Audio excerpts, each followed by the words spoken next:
Good morning students. तो बेटा आज के इस लेक्चर के अंदर हम लोग पढ़ने जा रहे हैं important compound of group 14 elements.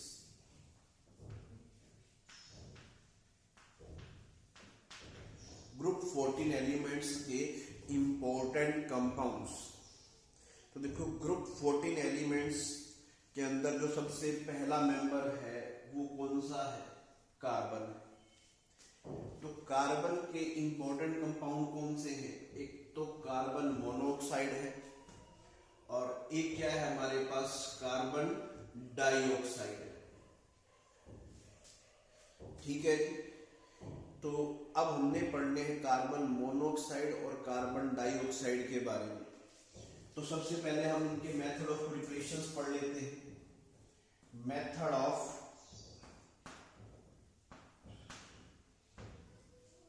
Preparation. तो देखो अगर हम कार्बन को in the limited supply of oxygen, limited supply of oxygen में हीट करते हैं तो आपको पता है क्या बनता है हमारे पास? कार्बन मोनोऑक्साइड बनती है। और अगर एक्सेस ऑफ ऑक्सीजन में बर्न किया जाता है तो हमारे पास क्या बनता है? कार्बन डाइऑक्साइड गैस बनती है। ये तो क्या है? Limited supply of oxygen. और यहां पर क्या है? एक्सेस ऑफ ऑक्सीजन की प्रेजेंस में अगर हम लोग क्या करते हैं? हीट करते हैं तो हमारे पास क्या बनता है? कार्बन डाइऑक्साइड बनती है। दूसरा जो मेथड है हमारे पास वो है बाय हीटिंग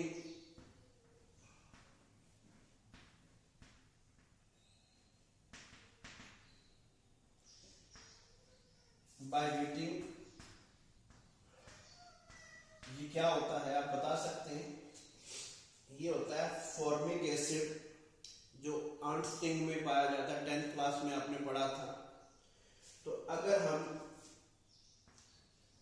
फॉर्मिक एसिड को हीट करते हैं in the presence of concentrated H2SO4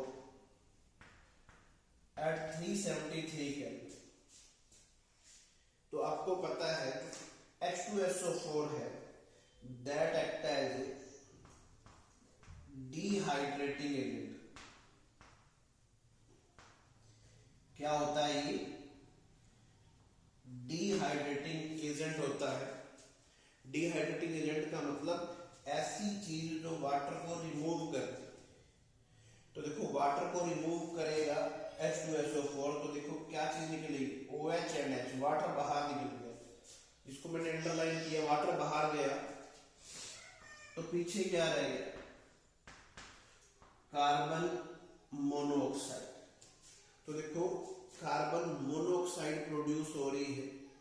अगर स्मॉल स्केल के अंदर हमने कार्बन मोनोऑक्साइड बनानी है तो हम फॉर्मिक एसिड को कंसंट्रेटेड H2SO4 के साथ 373 केल्विन पे हीट कर देते हैं तो हमारे पास क्या बन जाती है?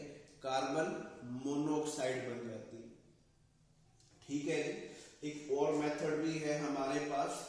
अगर हम जो कोक होता है, कोक कार्बन की फॉर्म है कोक को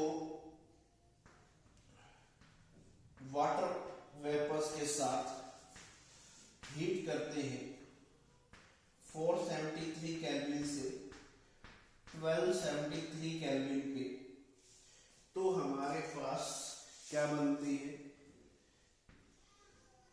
ये कार्बन है, इसको ऑक्सीडाइज हो जाता है। क्या बनता है? कार्बन मोनोऑक्साइड प्लस में हाइड्रोजन गैस। और जो मिक्सचर होता है कार्बन मोनोऑक्साइड और हाइड्रोजन गैस का, इसको सिंथेसिस गैस भी बोलते हैं। क्या बोलते हैं? सिंथेसिस गैस भी बोलते हैं, और इसको वाटर गैस भी बोलते हैं। क्या बोलते हैं इसे? वाटर गैस भी बोलते हैं और सिंथेसिस गैस भी बोलते हैं। क्यों? क्योंकि ये जो मिक्सचर है बहुत सारे कंपाउंड की सिंथेसिस के लिए क्या किया जाता है? यूज किया जाता है। और अगर हम यहाँ पर वाटर की जगह एयर ले लें तो हमारे पास कार्बन मोनोऑक्साइड और नाइट्रोजन गैस का मिक्सचर मिलता है, जिसको हम लोग क्या बोलते हैं? प्रोड्यूसर गैस बोलते हैं। ठीक है जी। तो ये थे हमारे पास method of preparation of carbon monoxide. एक चीज मैं बता दूं, जो कार्बन मोनोऑक्साइड होती है वो क्या है? एक कलरलेस गैस है। क्या है? एक कलरलेस गैस है। इसकी कोई भी स्मेल नहीं होती। ये क्या है? ऑडरलेस है। तीसरा, ये क्या होती है? नेचर के अंदर न्यूट्रल होती है। और एक चीज और, ये क्या होती है? टॉक्सिक इन नेचर होती है। Toxic in nature. Toxic in nature का मतलब क्या है? जो कार्बन मोनोऑक्साइड है ना, जो क्या है? कार्बन मोनोऑक्साइड, इसके अंदर जो कार्बन है इसके पास लोन पेयर होता है। कहने का मतलब ये जो क्या है? इलेक्ट्रॉन डोनर होता है कार्बन। क्या होता है? इलेक्ट्रॉन डोनर होता है। तो जो हमारे पास ब्लड के अंदर हीमोग्लोबिन है, हीमोग्लोबिन है, ये उनके साथ मिलके ये कार्बन हीमोग्लोबिन को इलेक्ट्रॉन डोनेट करता है। जो आयरन होता है ना हीमोग्लोबिन के अंदर, उसको इलेक्ट्रॉन डोनेट करता है और एक कंपाउंड बनाता है जिसको क्या बोला जाता है? Carboxy haemoglobin. क्या बोलते हैं जिसको? Carboxy haemoglobin. और जो कार्बोक्सी हीमोग्लोबिन है क्या है? That is 300 times more stable. 300 times more stable then oxy haemoglobin. ठीक है। और यही कंपाउंड क्या करता है? जो हमारी बॉडी के अंदर ऑक्सीजन की सप्लाई को रोकता है। ऑक्सीजन को हमारे लंग्स तक, हमारी बॉडी तक पहुंचने नहीं देता है। तो अगर हमारी बॉडी को ऑक्सीजन नहीं मिलेगी तो हमारी क्या हो जाती है? डेथ हो जाती है। इसी वजह से कहा जाता है जो हमारे पास कार्बन मोनोऑक्साइड है that is toxic in nature. क्यों होती है टॉक्सिक इन नेचर? क्योंकि कार्बन मोनोऑक्साइड हीमोग्लोबिन के साथ मिलकर क्या बनाती है? कार्बोक्सी हीमोग्लोबिन बनाती है। And that is very very stable compound, and that compound cannot pass the oxygen in our body। ये जो हमारे पास ये कंपाउंड है, ये हमारे पास ऑक्सीजन की सप्लाई को हमारी बॉडी के अंदर जाने से रोकता है, और इसी वजह से क्या हो जाती है? डेथ हो जाती है। और हम कहते हैं कार्बन मोनोऑक्साइड क्या है? टॉक्सिक इन नेचर है। तो ये था हमारे पास कार्बन मोनोऑक्साइड के बारे में। अब हम पढ़ेंगे किसके बारे में? कार्बन डाइऑक्साइड के बारे में। तो अब हम स्टार्ट करने जा रहे हैं। हमारे पास सेकेंड इंपॉर्टेंट कंपाउंड है that is carbon dioxide. Formula क्या रहता है इसका? CO2। ठीक है जी। इसका स्ट्रक्चर हम डिस्कस करें तो ये रहता है लीनियर स्ट्रक्चर होता है, और जो ये कार्बन होता है इसकी क्या होती है? sp हाइब्रिडाइजेशन होती है। हमने पढ़ा था केमिकल बॉन्डिंग के अंदर भी इसे। तो अब हम पढ़ने जा रहे हैं इसके मेथड ऑफ प्रिपरेशन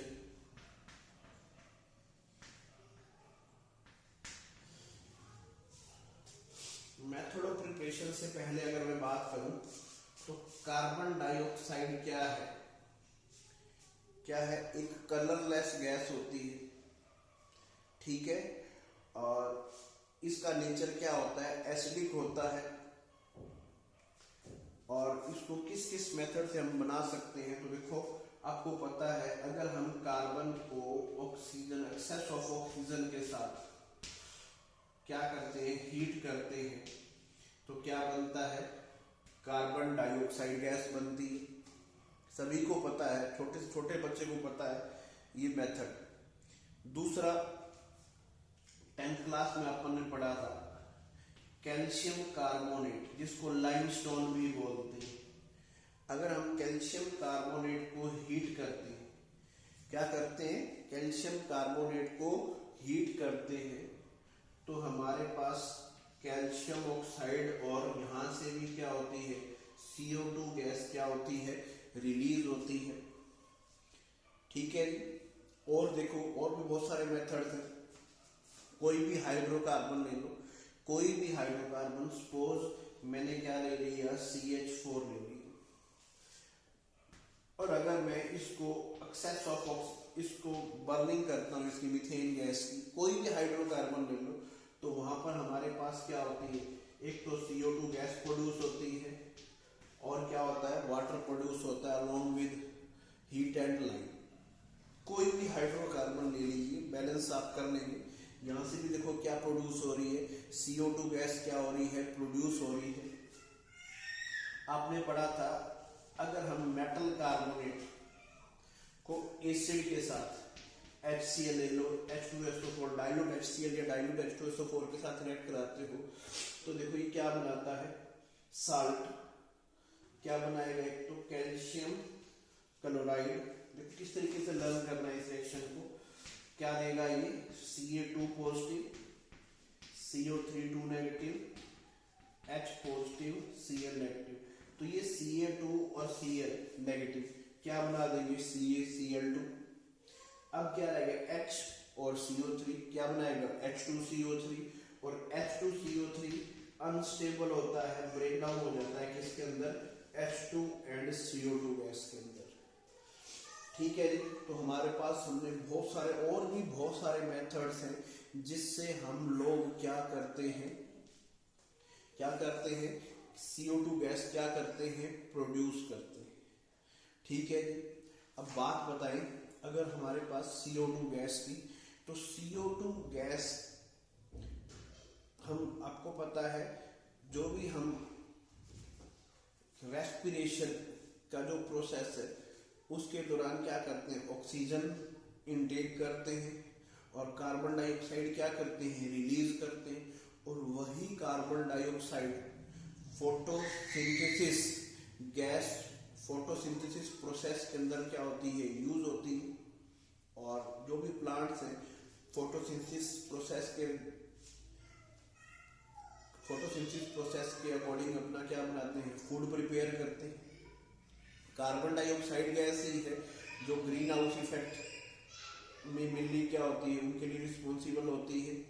और बहुत सारे हमारे पास ड्राई गैस है, सॉलिड कार्बन डाइऑक्साइड, बहुत सारे यूज हैं जो हम कार्बन डाइऑक्साइड गैस के बारे में पढ़ते हैं, ठीक है।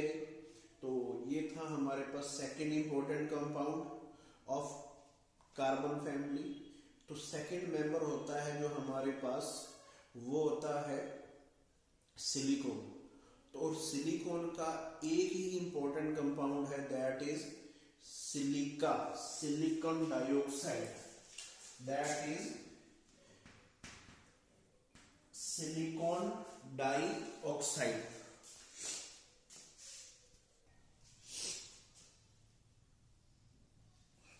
तो जो नेक्स्ट इंपॉर्टेंट कंपाउंड हम बात कर रहे थे वो क्या है? SiO2, जिसको क्या बोलते हैं हम लोग? सिलिका भी बोल देते हैं। और जो प्योर सिलिका होती है ना,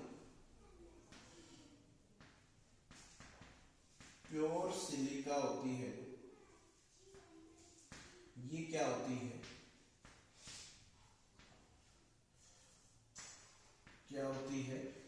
कलरलेस होती है। क्या होती है प्योर सिलिका? कलरलेस। क्या होती है ये? कलरलेस होती है। और इसको हम लोग सैंड के नाम से भी जानते हैं। और आपको बोलो कि जो सैंड होती है वो तो ब्राउन कलर की होती है। तो मैंने अभी कहा है जो प्योर सिलिका होती है वो कलरलेस होती है। तो जो सिलिका का जो ब्राउन कलर होता है वो किसकी वजह से होता है? उसके अंदर आयरन ऑक्साइड की क्या होती है? एज ए इम्प्योरिटीज होती है। अगर उसमें आयरन ऑक्साइड इम्प्योरिटीज होती है तो आयरन ऑक्साइड का ब्राउन कलर होता है। और इसी वजह से जो सिलिका है वो आपको क्या दिखाई देती है? ब्राउन कलर की दिखाई देती है। जो प्योर सिलिका होती है वो क्या होती है? कलरलेस होती है। ठीक है जी। अब हम बात करते हैं इसकी केमिकल प्रॉपर्टीज की। इसके स्ट्रक्चर की बात कर ले तो जो सिलिका होती है ना बेटा उसका टेट्राहेड्रल स्ट्रक्चर रहता है। क्या रहता है उसका? टेट्राहेड्रल स्ट्रक्चर रहता है।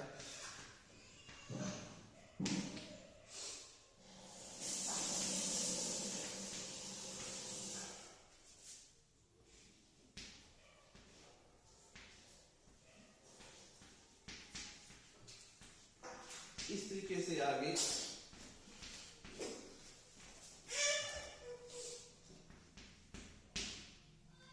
जुड़ता जाएगा।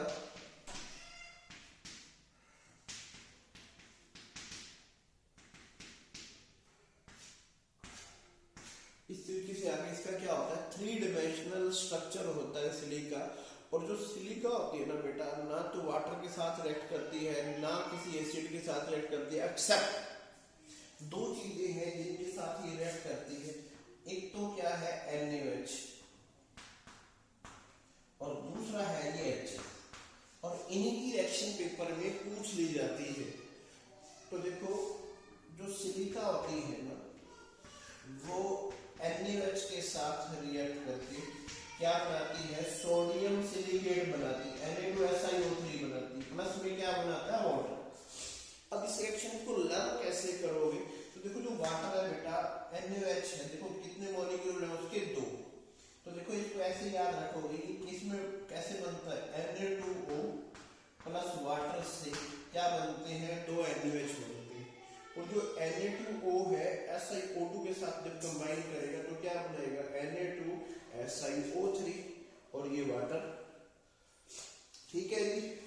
फिर है हमारे पास सेकंड जो इसकी इंपॉर्टेंट रिएक्शन है सिलिका SiO2 प्लस HF। तो आपको पता है ऑक्सीजन के ऊपर -2 चार्ज होता है तो सिलिकॉन के ऊपर कितना आएगा? +4। तो सिलिकॉन यहाँ पे +4 चार्ज दे रहा है। ऑक्सीजन कितना दे रहा है? -2। H के ऊपर +1, F के ऊपर 1 नेगेटिव। तो Si और F से जो कंपाउंड बनेगा वो क्या बनेगा? सिलिकॉन टेट्राफ्लोराइड बनेगा। और H और O के कॉम्बिनेशन से क्या बनेगा? H2O बनेगा। ठीक है। तो इसकी जो यूजिंग है ना इंपॉर्टेंट कंपाउंड्स के वो आप खुद ब खुद क्या करोगे? रीड करोगे। ठीक है। तो ये था हमारे पास सिलिकॉन डाइऑक्साइड के बारे में। अब जो हम एक सेकेंड इंपॉर्टेंट कंपाउंड है वो है सिलिकेट्स। वैसे तो बहुत बड़ा टॉपिक है ये सिलिकेट्स, बट थोड़ा इंट्रोडक्शन है हमारे पास। देखो सिलिकेट्स क्या होते हैं बेटा? सिलिकेट्स क्या होते हैं? ऐसे कंपाउंड्स होते हैं जिनमें जो बेसिक स्ट्रक्चरल यूनिट होती है वो क्या होती है? SiO4 नेगेटिव होती है। जिसके अंदर जो बेसिक यूनिट होती है वो क्या होती है? SiO4 नेगेटिव होती है। ये कैसे बने थोड़ा सा इसके बारे में मैं बताता हूं। बेटा 2 तरह के एसिड पढ़े होंगे आपने। कौन कौन से? एक पढ़ा होगा इक एसिड के बारे में और एक आपने पढ़ा होगा जिनके लास्ट में अस एसिड आता है। देखो मैंने आपको बताया था क्यूप्रिक एसिड होता है और एक क्यूप्रस एसिड होता है ना? क्यूप्रिक या आप ये कह सकते हो एक सल्फ्यूरस एसिड होता है और एक क्या होता है, सल्फ्यूरिक एसिड होता है। एक एसिड तब आता है जब किसी भी एलिमेंट जो अपनी हाईएस्ट ऑक्सीडेशन स्टेट में होता है, और अस एसिड तब आता है जब अपनी क्या होता है, लोअर ऑक्सीडेशन स्टेट में होता है। तो देखो जैसे आपने ये पढ़ा होगा H2SO4, इसका नाम क्या होता है, सल्फ्यूरिक एसिड। और आपने ये पढ़ा हुआ H2SO3, this is the sulphurous acid. यहाँ पर सल्फर ऑक्सीडेशन स्टेट शो करता है +6, यहाँ पर क्या करता है +6। हाईएस्ट ऑक्सीडेशन स्टेट क्या होती है +6, लोअर +4। तो जब हाईएस्ट ऑक्सीडेशन स्टेट होती है किसी भी एलिमेंट की तो एक एसिड आता है, और जो लोअर ऑक्सीडेशन स्टेट होती है तो क्या आता है, अस एसिड आता है। और जो एक एसिड होते हैं ना, उनके जो अनायन बनते हैं, जो उनके क्या होते हैं अनायन बनते हैं, वो क्या होते हैं 8 बनाते हैं। और जो हमारे पास अस एसिड के अनायन होते हैं वो क्या बनाते हैं, 8 बनाते हैं। जैसे इसका अनायन है तो क्या होता है SO4 2 नेगेटिव, इनको क्या बोलते हैं हम लोग सल्फेट, क्या बोलते हैं सल्फेट। और इनका जो अनायन होता है SO3 2 नेगेटिव, उसको क्या बोलते हैं सल्फाइड, क्या बोलते हैं सल्फाइड। तो एक एसिड और भी होता है जो सिलिका का होता है, इसका नाम क्या होता है सिलिसिक एसिड। क्या होता है नाम इसका, सिलिसिक एसिड। क्या होता है इसका नाम, सिलिसिक एसिड। तो जो इसके अनायन होते हैं वो क्या बनेंगे, तो 4 H पॉजिटिव लूज कर देंगे, तो जो इसका अनायन बनेगा वो क्या बनेगा SiO4 4 नेगेटिव। और जिसको हम लोग क्या बोलते हैं सिलिकेट बोलते हैं। क्या बोलते हैं, जिनको सिलिकेट बोलते हैं। समझ में आ गया होगा सिलिकेट्स क्या होते हैं। तो सिलिकेट्स क्या होते हैं, ठीक है जी। जो सिलिसिक एसिड होता है उसके जो अनायंस बनते हैं उनको क्या बोला जाता है, सिलिकेट्स बोला जाता है। तो जो सिलिसिक एसिड का स्ट्रक्चर होता है वो देखो क्या होता है, 4 OH जुड़े होते हैं, टेट्राहेड्रल अरेंजमेंट होता है।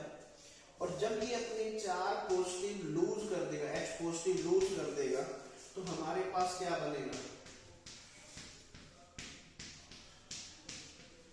ये जो हमारे पास क्या होता है 3 डायमेंशन क्या है, सिलिकॉन का क्या होता है स्ट्रक्चर होता है।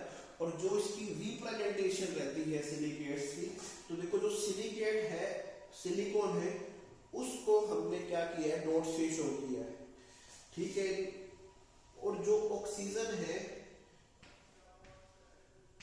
उनको क्या किया है एम्प्टी बॉल से शो किया, और इनके ऊपर क्या है नेगेटिव चार्ज है।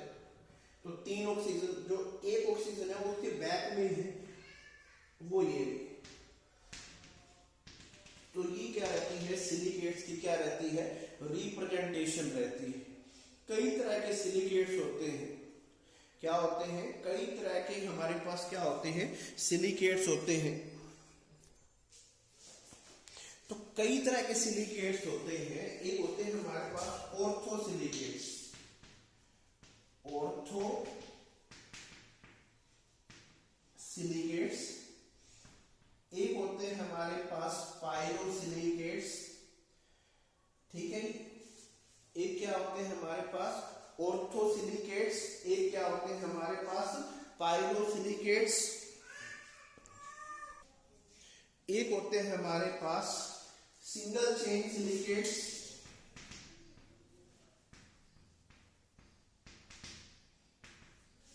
एक होते हैं हमारे पास 2 डायमेंशनल सिलिकेट्स, एक होते हैं हमारे पास 3 डायमेंशनल सिलिकेट्स।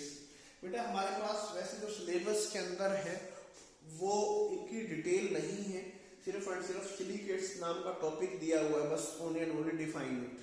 तो फिर भी इसको लर्न करने का तरीका, ओप्स 23, जब भी कोई भी चीज किसी अनजाने से कुछ भी हो जाता है तो हम क्या कहते हैं उप्स। तो देखो वही वाला उप्स आपने लर्न करना है। ओ का मतलब ऑर्थोसिलिकेट, P का मतलब पायरोसिलिकेट्स, S का मतलब सिंगल चेन सिलिकेट, 2 का मतलब 2 डायमेंशनल सिलिकेट्स और 3 का मतलब 3 डायमेंशनल सिलिकेट्स। ठीक है जी। तो ये कुछ इंपॉर्टेंट कंपाउंड्स थे हमारे पास। वैसे और भी इंपॉर्टेंट कंपाउंड्स हैं जिसको आपने रीड करना है, थोड़ा बहुत खुद से ट्राई करना है। एक तो क्या है, सिलिकॉन्स के बारे में पढ़ना है और एक पढ़ना है जियोलाइट्स के बारे में। ठीक है जी। और इसी के साथ हमारा जो पी ब्लॉक है वो क्या हो रहा है, फिनिश हो गया आज। और जो नेक्स्ट लेक्चर के अंदर हम लोग पढ़ेंगे एस ब्लॉक एलिमेंट्स। ठीक है जी। ओके बाय, मिलते हैं नेक्स्ट वीडियो के अंदर। तो अब हम बात कर रहे हैं किसकी, एलोट्रॉप्स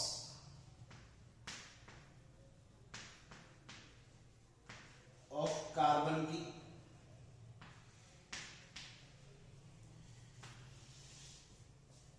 तो सबसे पहले आपको मीनिंग क्लियर होना चाहिए, एलोट्रॉप्स का मीनिंग क्या होता है। एलोट्रॉप्स का मीनिंग होता है different physical appearance of an element in which it exist. एक एलिमेंट की डिफरेंट फिजिकल अपीयरेंस जिनमें वो क्या करता है, एग्जिस्ट करता है, उसको हम लोग क्या बोलते हैं, एलोट्रॉप्स बोलते हैं। तो 3 एलोट्रॉप्स आपने पढ़े हुए हैं कार्बन की। एक होता है डायमंड, एक क्या होता है ग्रेफाइट, और एक क्या होता है बकमिंस्टर फुलरिंग। बकमिंस्टर फुलरिंग। ठीक है। 3 एलोट्रॉप्स होते हैं हमारे पास कार्बन के, एक डायमंड, एक ग्रेफाइट और एक क्या होता है बकमिंस्टर फुलरिंग। इसमें क्या होता है 3 डायमेंशनल नेटवर्क स्ट्रक्चर रहता है। ग्रेफाइट का क्या होता है, शीट लाइक स्ट्रक्चर होता है।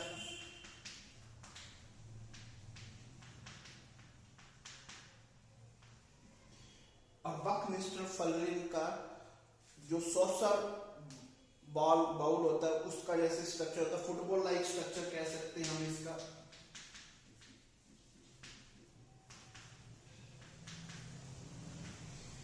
बकमिंस्टर देखो इनके बारे में पढ़ा हुआ, मैं ज्यादा आपसे डिस्कस नहीं करने वाला। डायमंड के अंदर जो कार्बन होता है उसकी sp3 हाइब्रिडाइजेशन होती है। ठीक है। डायमंड क्या होता है, हार्ड होता है, इसका क्या होता है हाई मेल्टिंग पॉइंट होता है। रीजन क्या है, उसका स्ट्रक्चर ही है। जो डायमंड वैसे इलेक्ट्रिसिटी कंडक्ट नहीं करता, जबकि ग्रेफाइट क्या करता है, इलेक्ट्रिसिटी कंडक्ट करता है। उसका रीजन क्या रहता है, ग्रेफाइट का स्ट्रक्चर, ग्रेफाइट के अंदर क्या होते हैं फ्री इलेक्ट्रॉन्स होते हैं, इसी वजह से क्या है वो इलेक्ट्रिसिटी कंडक्ट करता है। सॉफ्ट एंड स्लिपरी भी होता है ग्रेफाइट। तो जो बकमिंस्टर फुलरिंग है वो कैसे ऑब्टेन्ड होता है, जब हम ग्रेफाइट को क्या करते हैं, हीट करते हैं, तो हमारे पास क्या मिलती है, फुलरिंग मिलती है। ठीक है। और इसका क्या होता है फुटबॉल लाइक स्ट्रक्चर रहता है, जिसके अंदर 2 तरह के फुलरिंग हमने पढ़े हुए हैं। एक C60, इसमें 12 तो पेंटागन होते हैं एंड 20 क्या होते हैं हेक्सागन्स होते हैं। 12 पेंटागन होते हैं और 20 क्या होते हैं, हेक्सागन्स होते हैं।